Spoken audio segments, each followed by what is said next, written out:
Jadi kunci resep bahagia apa? Istighfar dan bertobat. Nah, cara memahami ayat ini kita jangan pernah melihat masa lalu seseorang, tapi lihat hari ini dan lihat masa depan. Jangan pernah melihat masa lalu. Bahkan seorang pelacur pun kadang bertobat dan mempunyai anak-anak soleh. Saat itu Allah menurunkan rahmatnya. Kasihan anak ini, ngaji dari kecil hanya terpikat dengan wanita yang hina. Cara saiki ngene. Lah yo ngaji ya ono ya hene. Mosok kok terpikat karo wadah uyah ngono. Dihinakan dia. Mau ada uban, ada rambut yang berwarna putih. Rasulullah menjawab, sayyabatni hudun wal waqi'ah wal mursalatu wa amma yatasaalun wa idza syamsu kuwirat.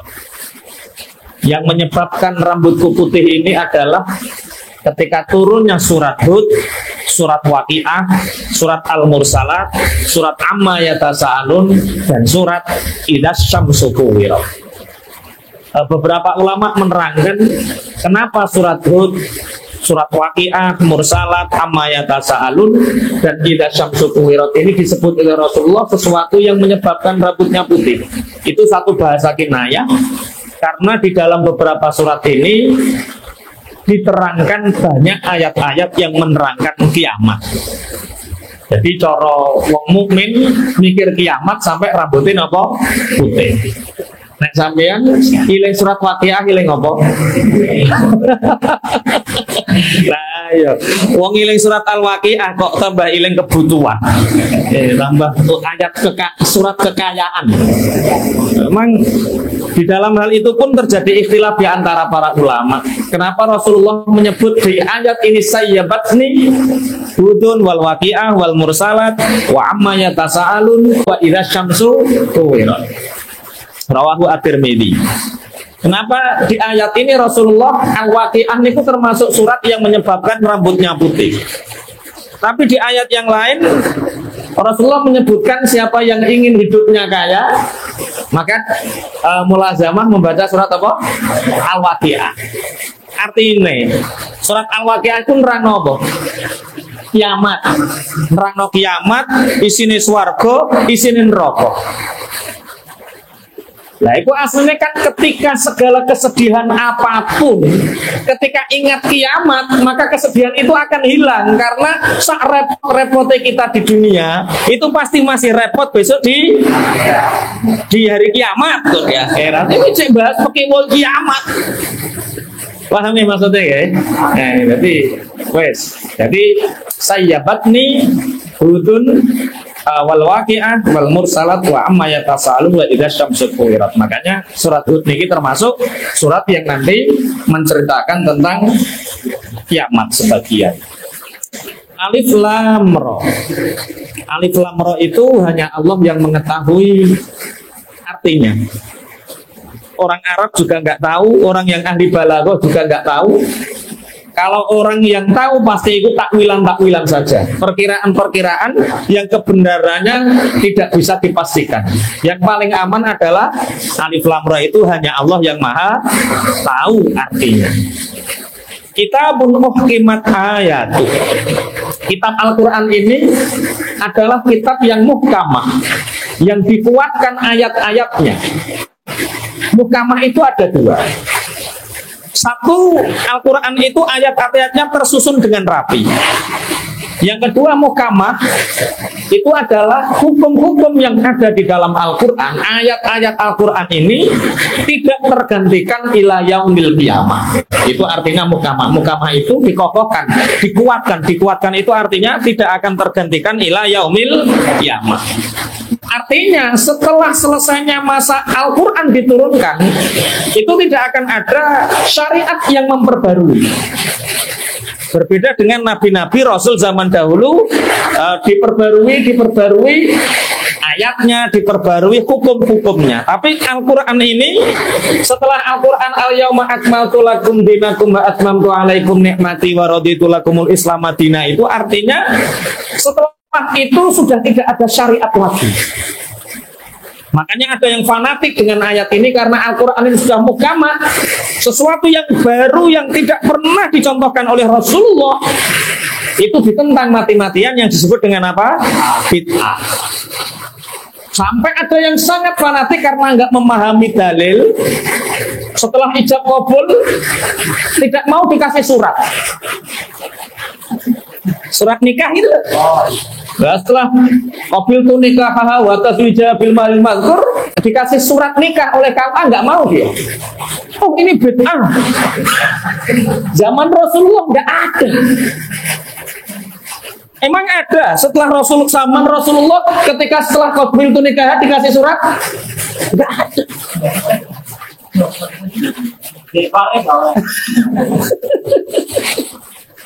Agama ini sudah sempurna, jangan diperbarui lagi. Nikah ya nikah, jangan pakai surat. Barang terjadi perceraian dan anaknya nggak mendapatkan hak waris, nggak mendapatkan hak nasab, bingung deh. Dulu saya sudah nikah, tapi saya nggak mau dikasih surat. Lalu dinane neng gitu, bro. Dinane neng gitu. Jadi muhkamah itu artinya sudah tidak ada syariat lagi. Berarti ada syar'u man qablana. Ada syariat-syariat para rasul atau para nabi sebelum kita. Bagaimana kita bersikap? Ngapunten. Misalnya dengan syariatnya Nabi Isa, dengan syariat Nabi Musa, dengan syariatnya Nabi Harun, dengan syariatnya, sikap kita bagaimana? Kita mengimani adanya kitab yang diturunkan kepada mereka, kita mengimani ada syariat yang diturunkan kepada mereka, tapi kita tidak wajib mengamalkannya kecuali syariat itu dinas oleh Al-Quran dan ditahqiqkan oleh perilaku Rasulullah Muhammad SAW. Satu contoh, jadi ono loro syar'u man qablana, sikap kita. Yang pertama seperti puasa. Ayatnya ya ayyuhalladzina amanu kutiba alaikumusiyam kama kutiba alal ladzina min qablikum la'allakum tattaqun. Berarti puasa ini mulai zaman nabi-nabi terdahulu mereka sudah diwajibkan berpuasa. Kita sampai hari ini juga wajib puasa. Berarti puasa karena diterangkan oleh Al-Qur'an dan Rasulullah melakukan, berarti kita juga wajib puasa. Apalagi syariat yang mulai dulu sampai hari ini tetap pembunuhan. Faba'atsallahu ghuraban yab'atsu fil ardi liyurahu kaifa yuwari sawata akhi. Ketika Qabil membunuh Habil, kemudian Allah mengutus gagak kontak-kontakur menguburkan dan lain sebagainya. Akhirnya syariat mulai Nabi Adam tentang pembunuhan. Min ajli dzalika katabana ala bani Israila annahu man qatala nafsan bighairi nafsin aw fasadin fil ardi faka'annama qatalan nasa jami'a. Hukum pembunuhan itu sama. Siapa yang membunuh dia juga harus dibunuh. Namanya kisos. Itu mulai Nabi Adam sampai Nabi Musa sampai kita hari ini ada kisos. Walakum fil kisosi hayatu ya ulil albab la'allakum tuflihun. Kisos itu ketika ditegakkan maka hidup kalian sebenarnya akan bahagia. Kisos itu ketika ditegakkan maka pasti orang-orang itu beruntung kalau kisos ditegakkan. Karena kisos tidak ditegakkan, sekarang orang korupsi dengan ratusan miliar pun enjoy saja. Karena tidak ada efek jera. Seandainya koruptor dipotong tangannya satu saja, maka orang yang terpotong tangannya akan terjadi ihana, akan merasa malu, sehingga orang sangat akan berhati-hati sekali, sehingga uang negara aman, uang rakyat aman. Itu jenenge tuflihun. Itu yang pertama. Berarti ada syariat mangkoblana, syar'u mangkoblana ini ada yang dilakukan seperti puasa, seperti apa? Kisos, seperti khitan. Khitan itu milah Ibrahim, ada yang mengatakan milah Adam. Dahulu sekali khitan. Apa nih saatnya khitan? Babuti ulu kelek. Itu milatu Ibrahim. Ngetoki kuku itu milatu Ibrahim. Coba seandainya itu tidak disyariatkan, wah alah, kuku Musa macan-macan, kelek Musa. Wah. Makanya orang Ahlus Sunnah wal Jamaah itu lo senang. walaupun hukum itu berlaku, tapi kudu sesuai tempat dan kondisi. Harus muqtadul hal wal maqam, itu satu keadaan yang jabuti kewek itu hukumnya apa? Sunnah. Tapi kalau tempatnya salah, ya ora trimo makruh karam. Misalnya Kak Budi ngaji ning ngarep terus babut-babut kelek. Mak apa Kak? Sunnah. Ya sunnah, tapi roh angger ngono lho maksudnya. Muqtadul hal wal maqam. Nah, ada syariat. Nah, ini namanya muhkamah. Syariat kita ila yaumil qiyamah tidak akan pernah tergantikan oleh syariat yang baru. Kalau nabi-nabi terdahulu ada contoh. Wa id qala Musa liqaumihi ya qaumi innakum dhalamtum anfusakum bi ittikhadhikumul ijla fatubu ila bariikum faqtulu anfusakum. Hukuman kemaksiatan yang dilakukan oleh kaumnya Nabi Musa itu ketika mereka nyembah pedet emas, satu kesalahan untuk menghancurkan dosanya itu dengan apa? Membunuh dirinya sendiri. Jadi zaman Nabi Musa itu ketika umatnya mengingkari perintahnya Allah, Nabi Musa naik di Tursina, dapat kitab, pulang ternyata sebagian kaumnya itu nyembah pedet emas. Apa hukumannya? Faqtulu anfusakum. Disuruh membunuh dirinya sendiri. Kalau ingin dosanya diampuni harus bunuh diri. Tidak tega, disuruh membunuh temannya, ada yang anaknya, ada yang sahabatnya, ada yang pakde paliknya. Masih tidak kok apa yang mentalai ya pokok tidak mentalai. Ya tega. Ya akhirnya Pak tidak tega, tidak mentala. Itu Allah ngirimkan mendung limengan, angin kencang sehingga mereka dengan sendirinya saling membunuh. Itu hukuman syariat nabi-nabi terdahulu. Yang sulit adalah akhirnya sekarang tidak. Kalau kita melakukan dosa, kita apa? Tobatnya dengan apa? Istighfar, dengan meninggalkannya.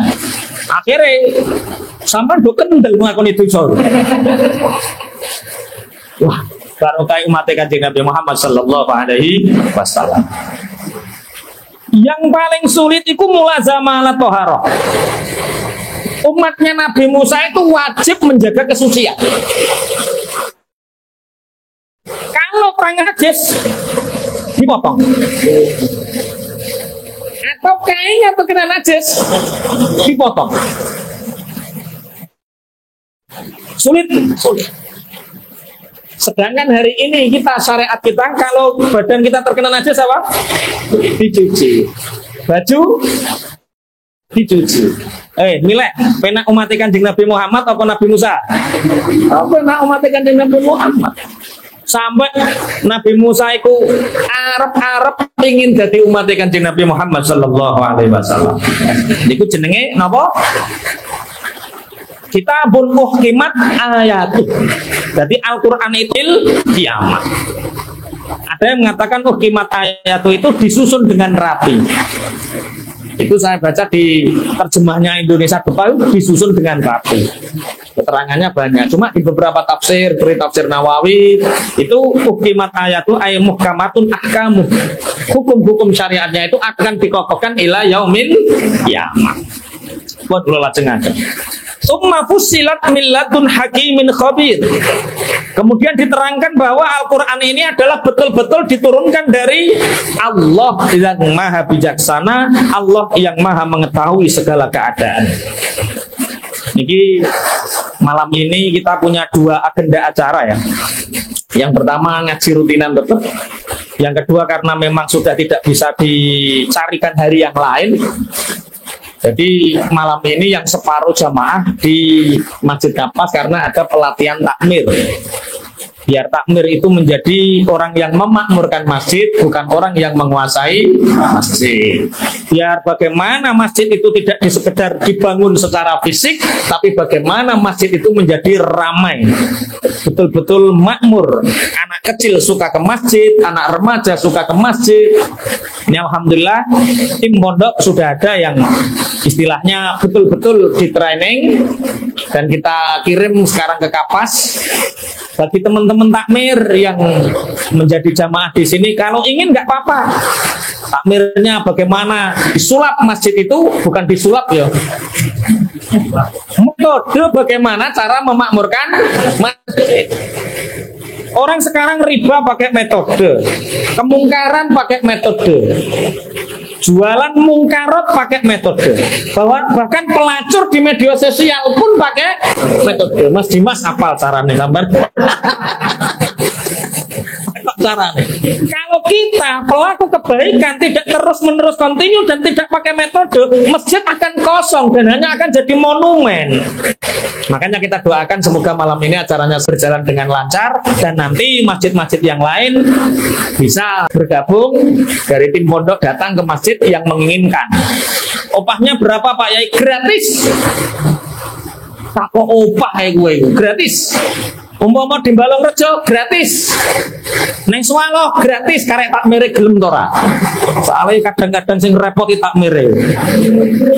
Orang iya karena merasa jadi penguasa, bukan orang yang khidmah nenggone masjid, khidmah nenggone Allah. Pun dulu lajengan. Nah, makanya hari ini sebagian jamaah kita separuh ya itu di Kapas. Allah ta'budu illallah.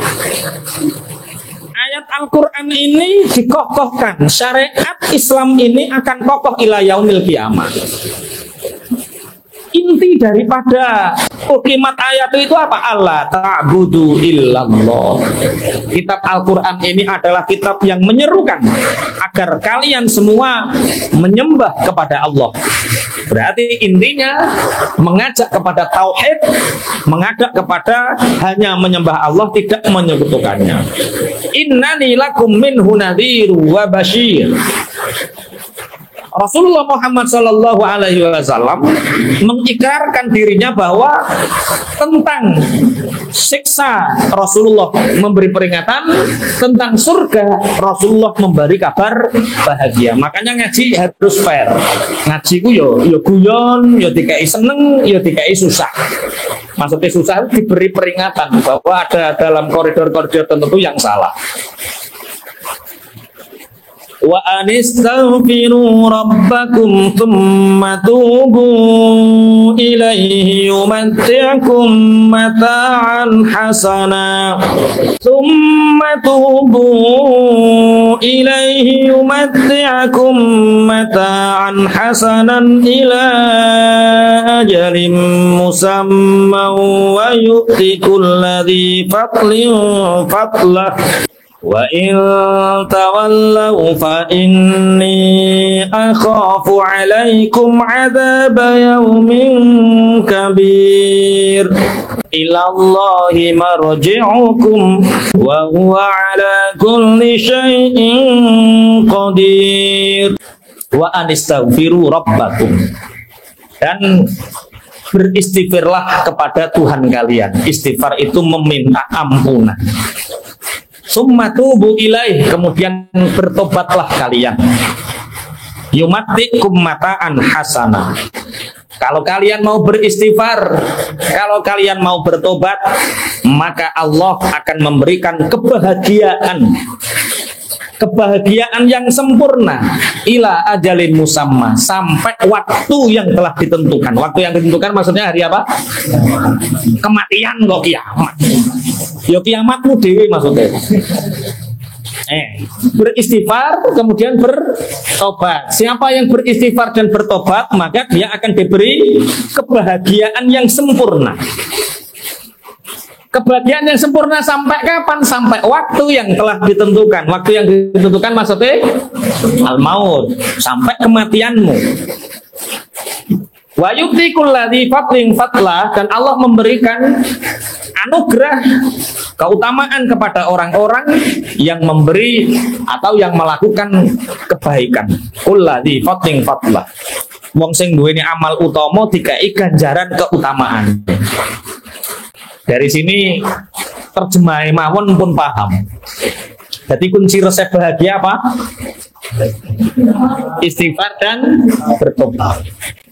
Istighfar itu apa? Astaghfirullahaladzim. Ya Allah, aku mengharap ampunanmu. Ya Allah, ampunilah aku. Ya Allah, ampuni aku. Berarti orang yang beristighfar itu orang yang merendah atau orang yang meninggi? Merendah. Uang kok sumpah. Itu pasti nganggap dirinya penting. Orang yang nggak merasa dihargai, sehingga dia susah, aku berjuang nengkene ya hono ya hene. Kalau nggak ada saya ini nggak jalan ini semua. Kenapa aku nggak dihargai? Susah-susah karpe. Itu berarti dia itu karena meninggi, merasa penting. Coba uang biasa wae. Jangan merasa kamu tokoh, jangan merasa kamu orang hebat, jangan merasa biasa wae. Penak. Atau uang kok melengos, oh paling raroh, oh nggak ngerti, takok, le apa yang di, oh nggak takok, oh iya, paling perasaannya aku gak kerungu ngomong tok. Jadi jangan dianggap penting. Kalau kita menganggap diri kita penting, itu sumber kesedihan, sumber keburukan. Sumber kesedihan, sumber kesusahan, perkara awakmu merasa. Ada takmir masjid sama pengurus madrasah tukaran. Itu gara-gara apa? Oyoyan salah apa oyoyan bener? Bener. Nah oyoyan bener itu merasa penting atau merasa dia itu orang biasa? Penting. Mulanya terjadi royoan gontok-gontokannya itu. Makanya kebahagiaan satu, beristighfar. Wa anistaghfiru rabbakum, selalulah meminta ampun kepada Tuhanmu. Kamu itu bukan siapa-siapa. Kamu itu sangat lemah di hadapan Tuhan. Kita bisa melakukan kebaikan seperti ini, bisa ngaji, bisa sholat karena apa? Pertolongan Allah, taufiknya Allah. Beristighfar. Summa tubu, setelah beristighfar, bertobatlah pada Allah. Makanya hidup itu jangan memandang yang dulu. Masa lalu biarlah jadi masa lalu, tapi raih masa depan dengan segala kebaikan. Imam Hasan Al-Basri itu seorang ulama masyhur, wali yang masyhur. Dulu ternyata preman. Preman kono karo Mas Dimas. Preman kono Imam Hasan Basri. Loh, Imam Hasan Basri ku senengane traveling ku. Iya, jalan-jalan. Tapi yang bayar orang gratisan koyo iki. Traveling gratis. Maksudnya traveling ku suka melancong, jalan-jalan, melihat apa? Melihat gambas wanita-wanita cantik. Nyawang nek ning pinggir dalan ana wong wedok liwat di sawang, ana wong wedok. Suatu ketika Imam Hasan Al-Basri ini bertemu dengan wanita yang menurut dia sangat cantik dan luar biasa sehingga hasratnya tidak bisa ditahan untuk mengikuti. Itu nonggurine. Cetiru loh. Ngobok tiru ngisin-ngisini aku. Runtang-runtung ora kok karo Pak Yai kok ngentutno cewek. Saiki Hasan Al-Basri ngentutno cewek tuh. Ngentutno cewek. Ditanya, Mas, sampan sebenarnya mau kemana? Ya, mengikutimu, Mbak. Kenapa? Karena selama ini aku tidak pernah melihat wanita secantik dirimu. Ini cara wong lanang jenenge apa ki jenenge?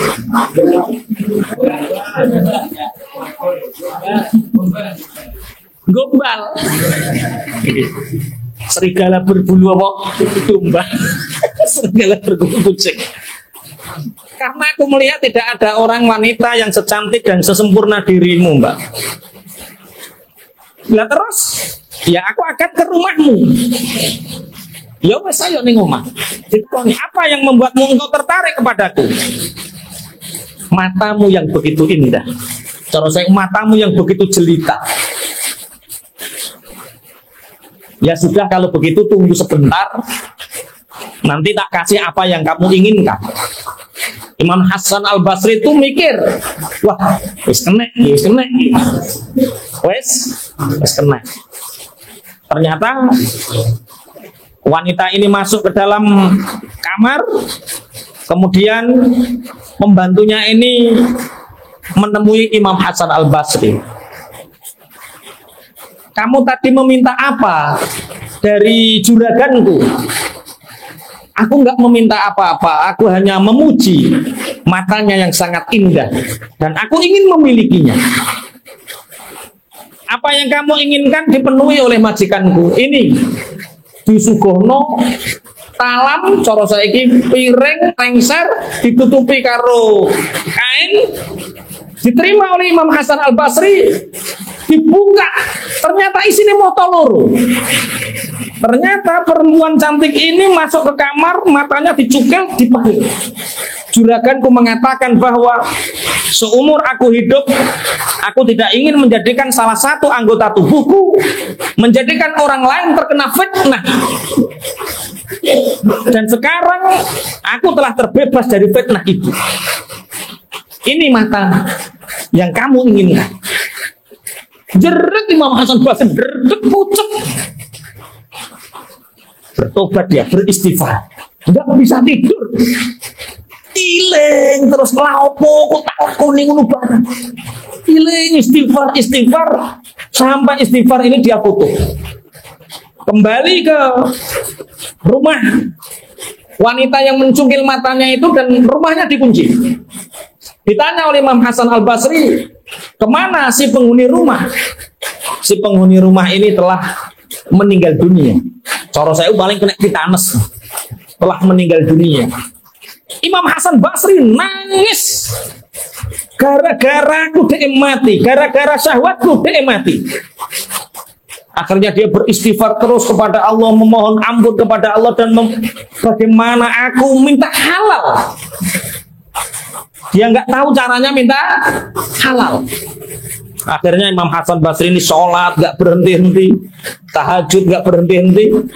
Akhirnya dia bermimpi, di dalam mimpinya ini bertemu dengan wanita ini, dan aku, Imam Hasan Basri, meminta halal.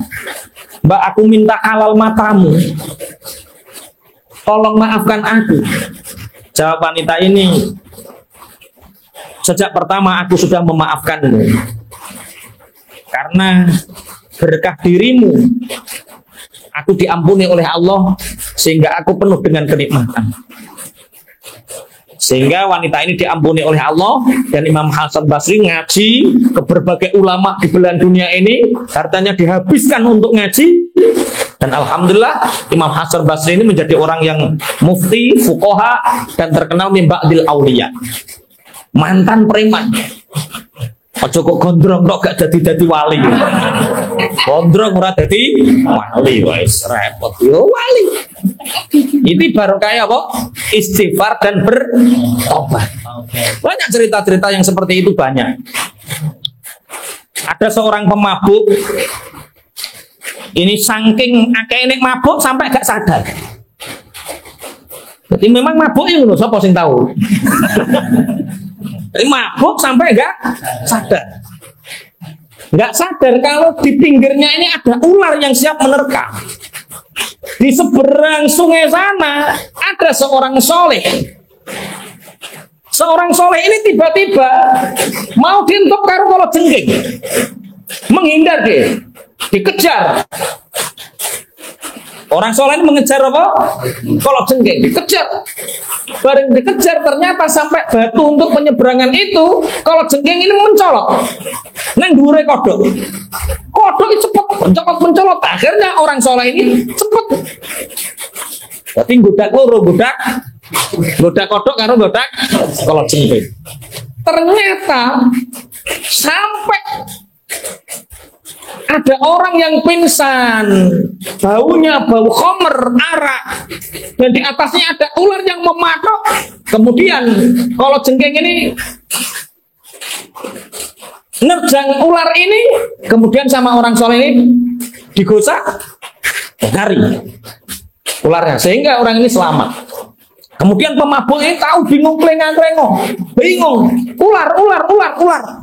Lah wong mabuk roh kayu perasaannya apa? Ular. Wong koncoku tahu ono sing mabuk gedang goreng karo taeke wong ora iso bedakno. Nang bruk-bruyungan ono kuning-kuning nang dhuwur bruk. Wong bocah papat wong mabuk ora ngerti. Iki gedang goreng to taeke wong lho. Sing sok taeke wong kowe.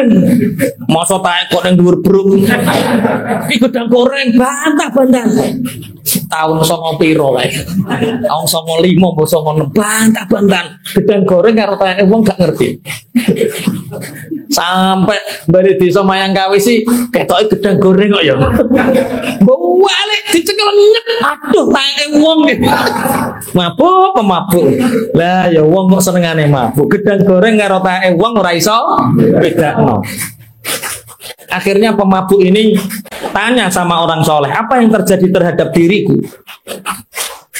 Orang soleh ini menjawab, aku dikirim oleh Allah melalui kalajengking, aku goda kalajengking diselametno kodok, dan ternyata di atasmu sudah ada ular yang siap mematokmu, dan saat itulah kalajengking itu menyelamatkanmu.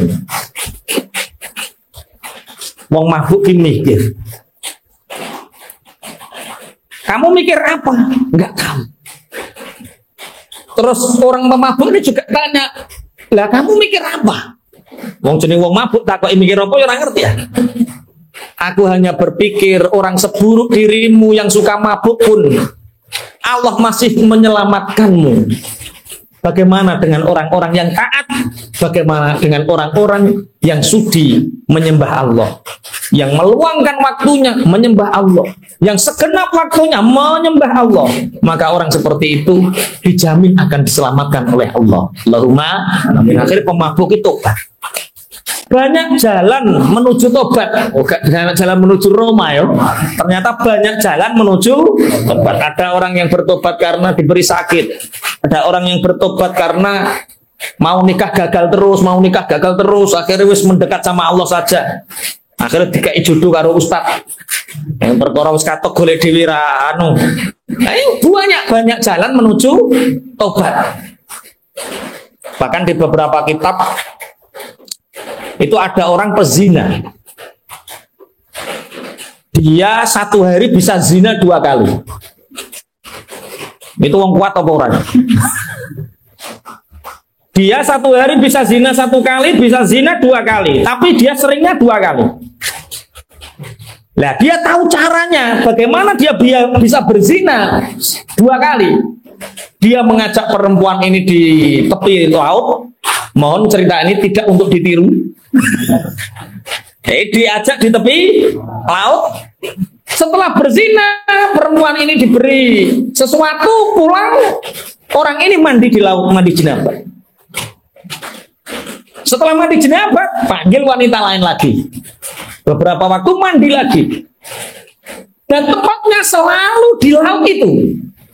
Senengannya adus jenabah neng segoro. Suatu saat, entah karena ini hidayah Allah, tiba-tiba orang yang suka berzina 1 hari 2 kali dan mandi jenabah 2 kali di laut yang sama, dan itu terus menerus, laut ini murka. Sehingga laut ini bisa berbicara dan orang ini mukasyafah bisa mendengar. Wahai orang yang hina dina, setiap tetes air yang engkau gunakan mandi akan menjadi saksi. Satu lautan yang kau gunakan untuk jenabah tidak akan pernah mensucikan dosa-dosamu. Jenenge wong krungu swara sing ngomong segoro, wedi memalukan sekali. Lihatlah, ndelok iku segoro penuh dengan mata yang melihat. Lah ayo lari dia, telanjang mulai. Setiap melihat laut mau pingsan, setiap melihat laut mau pingsan, sehingga dia nggak kuat, dia pindah di atas gunung, berteman dengan orang-orang yang zuhud, berteman orang-orang yang tidak mikir dunia, bekerja seadanya, kemudian beribadah, rajin, bertobat, betul-betul bertobat. Sehingga suatu saat orang-orang zahid ini Ayo kita ke laut. Setiap ke laut, satu orang mbak mau. Ditanya kenapa kamu nggak mau ke laut? Di sana ada orang yang tahu keburukanku dan aku sangat malu bertemu dengannya. Padahal itu ya segoro dewi. Akhirnya selalu seperti itu. Akhirnya ada satu orang yang zuhud, yang mukasyafah, dan dia bisa mendengar jeritan laut itu. Kenapa temanmu tidak di sini? Ada orang yang mengetahui dosa-dosanya dan dia merasa malu. Katakan kepadanya bahwa air laut ini minta sebagai bentuk tebusan tobatnya setelah jangan hanya air laut dijadikan mandi jenabah dari perzinaannya, tapi juga harus dijadikan sebagai mandi sebagai pertobatannya. Ojo kok wayah elek tok ning kene bareng apa ora gelem rene. Akhirnya orang ini menyampaikan, akhirnya orang ini mandi di laut dan berjanji, aku akan mandi sebanyak aku melakukan perzinaan itu. Terus Allahumma shalli ala Muhammad wa anistaghfiru rabbakum tsumma tubu ilaihi. Beristighfarlah kepada Allah, bertobatlah kepada Allah, yumatikum mata'an hasanah, maka Allah akan memberi kalian kebahagiaan yang baik, kebahagiaan yang sempurna. Jadi ternyata kuncinya bahagia itu cukup loro, apa? Istighfar dan ternyata segala keresahan itu berasal dari dosa. Segala keresahan itu berawal dari mana? Dosa. Weanan gak nyaman, itu perkara weanan sing bener apa sing ora bener? Kok pengalaman namanya? Weanan sing bener itu nyaman gak? Nyaman. Perjalanan yang nyaman itu perjalanan yang bener atau enggak bener? Bener. Sing ora bener, plus. Wes padha pengalaman ya. Berarti kebahagiaan itu dari istighfar dan bertobat. Nah, cara memahami ayat ini kita jangan pernah melihat masa lalu seseorang, tapi lihat hari ini dan lihat masa depan. Jangan pernah melihat masa lalu. Bahkan seorang pelacur pun kadang bertobat dan mempunyai anak-anak soleh. Kalau di kitab Duratun Nasihin itu dikatakan nabi, tapi di dalam hadis-hadis yang lain itu dimasukkan tidak mungkin seorang nabi terlahir dari pelacur. Makanya jangan katakan nabi, tapi katakan orang soleh. Wis tahu krungu ya ceritane pelacur di anak soleh. Jadi ada seorang abid, dia ngaji di salah satu syekh, cara zaman biyen rahib, di zaman Bani Israel rahib. Di sini tempat beribadah, di tengah-tengah ini ada wanita cantik Jamilah, tapi dia senengane adol serabeh. Serabeh atau martabak iki? Serabeh. Adol serabeh.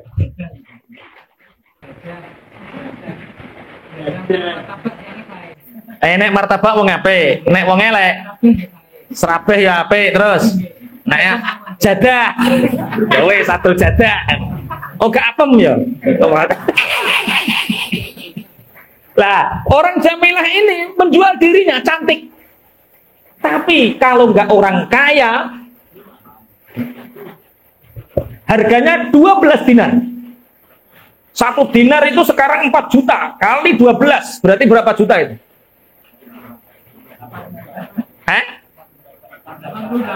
48 juta. Iku nek ngitung piye, nek ngitung kok 88 iku larang men. Iya toh 4 juta ping 10 lagi 40 juta. Sing loro 8 juta berarti 48 juta. Ada seorang pelacur harganya 48 juta. Iki kira-kira ayu to ora? Sekali pakai loh. Pokok 48 setahun. Ini sekali pakai 48 juta. Nah, setiap abid anak yang ahli ibadah ini mau melakukan ibadah pasti melewati rumah pelacur ini dan dia sengaja pintu depannya dibuka, dia agak ke belakang dan sangat mengagumkan kecantikannya. Pokoknya yang lewat derdek terus, lewat derdek terus. Akhirnya dia jangan sekali bertanya Allah menunjukkan jalannya loh ya. Ini bertanya dia. Iku wong ayu iku sapa toh? Anu itu gelem loh iku. Lah carane piye? Oh, dia punya manajer. Lah manajernya siapa? Yang ngatur jadwalnya? Iya, itu sebelah rumah. Kamu tanya saja, Bibi sebelah rumah. Akhirnya tanya. Bibi bisa ngatur saya ketemu sama dia? Bisa. Lah berapa yang harus saya sediakan? 12 dinar. Pirang tahun kerja 12 dinar. Akhirnya kerja dia. Jadi ngaji mulai sering bolos. Jadi ngaji setengah hari kerja. Ngaji setengah hari kerja. Sampai mengumpulkan uang berapa? 12 dinar. 48 juta. Akhirnya menemui manajernya. Mbok, ini saya sudah punya uang 12 dinar. Kapan? Jangan sekarang, ini masih antri mas. Besok dikai tanggal jam sekian. Oh ya, datang orang. Bareng datang masuk. Yo jenenge santri, assalamualaikum ya. Jenenge santri. Masuk mas, masuk deh. Bareng masuk, pelacur yang cantik yang harganya 12 dinar ini pakaiannya sering-sering. Iku wis ora iso nyawang meneng ngene deh. Masuk kamar mas, masuk kamar neng sarir, neng amben. Saat itu Allah menurunkan rahmatnya. Kasihan anak ini, ngaji dari kecil hanya terpikat dengan wanita dan hina. Cara saiki ngene. Lah yo ngaji ya ono ya hene. Mosok kok terpikat karo wadah uyah ngono. Dihinakan dia. Akhirnya pelacur ini masuk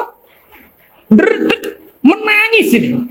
Abid ini menangis karena hatinya sudah disentuh oleh Allah, menangis. Ya Allah, ya apa yang aku lakukan ya Allah, ya Allah apa yang aku lakukan ya Allah. Sampai aku melakukan ini, ya Allah, aku melihat sesuatu yang tidak halal. Nangis, mau nangis, ngejer. Bareng ngejer. Pelacur salah apa? Salah paham. Ketoke wis ora kuat bocah iki. Langsung telanjang semaput.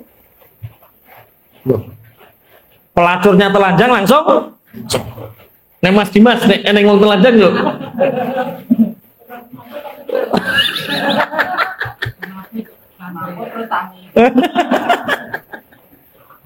Wareng bangun kaget orang ini. Mbok, ya ada apa mbak? Iki loh pingsan tuh. Yo koyo cara saiki yo kayak kipas angin, kayak minyak angin. Bangun lari sekencang-kencangnya. Dikejar sama si mboknya ini, manajernya ini. Kenapa kamu lari? Ya Allah, mbok apa yang aku lakukan? Umurku sudah berkurang sekian tahun dan bertahun-tahun aku mengabdi kepada Allah. Aku hampir saja menerjang larangannya, menangis. Seumur-umur baru sekali ini aku akan melakukan hal ini. Berarti gak sido mas, sepurah nembok gak sido tenang. Lah duitnya piye? Pun pek pun belayu langsung boyong mbak. Maksudnya wis ora mondok ning rahib, boyong, menghilang. Ada apa toh mbak kok pingsan? Dia itu menangis toh mbak. Katanya apa yang dia lakukan, Allah memberi kenikmatan yang begitu rupa dan dia lakukan, hampir saja melakukan satu kehinaan yang dilarang Allah. Pelacur ini Allah menurunkan hidayahnya plek ning hati. Ya Allah, Allah memberi banyak kenikmatan terhadap diriku, kenapa aku melanggar perintahnya? Bocah kuwi urung lakoni wis semaput, lah aku kok biasa. Mbak, iya mbak. Hitung semua uangku, bedakan mana yang halal, mana yang haram. Nah, terus bagaimana? Yang halal kasihkan aku, yang haram berikan kepada siapa yang ingin dan membutuhkan. Nek balekno piye wong kuwi haram. Mosok ape diobong. Ya ora. Ma'fid dawam yustaghfaru ma'fid dawam. Jadi sesuatu yang sudah terlanjur itu ada toleransinya. Karena uang ini dari keharaman sudah banyak dan tidak bisa makanya cara bertobatnya yaitu dengan membagikan kepada orang-orang yang membutuhkannya, karena itu ada toleransi. Kalau yang belum dilakukan tidak ada toleransi. Akhirnya, lah sampean mau kemana Mbak? Saya bernazar aku akan menikahi orang tadi. Cari kemanapun alamatnya. Cara saya ingin nyewa intel, nyewa pokoknya temokno. Di mana keberadaannya? Cari kuda terbaik, cari onta terbaik, dimanapun kita cari anak ini. Saya ingin menikah dengannya. Bertobat. Akhirnya golek rono sampai bertahun-tahun ketemu akhirnya. Barang ketemu saat itu Abid ini sedang di persawahan. Abid yang tadi loh, yang kerja 12 dinar tadi. Abid ada orang yang mencarimu. Orangnya cantik, kendaraannya mewah. Diikleng-ikleng, aku kok ora duwe kenalan. Sopo golek ya? Alah paling salah. Enggak Abid, betul yang dicari adalah kamu. Ayo tak antar. Diantar. Dilihat yang mengiring begitu banyak, dilihat kendaraannya begitu mewah. Siapa? Barang dibuka, dibuka cadarnya, plek, teringat dosa-dosanya, jantungnya pedot, plek, mati.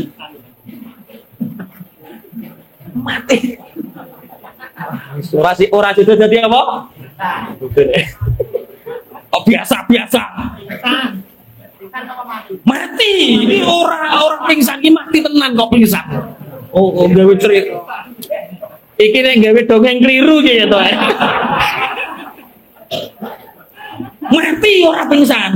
Yang pertama pingsan, saat dilokalisasi pingsan, saat yang kedua ini mati.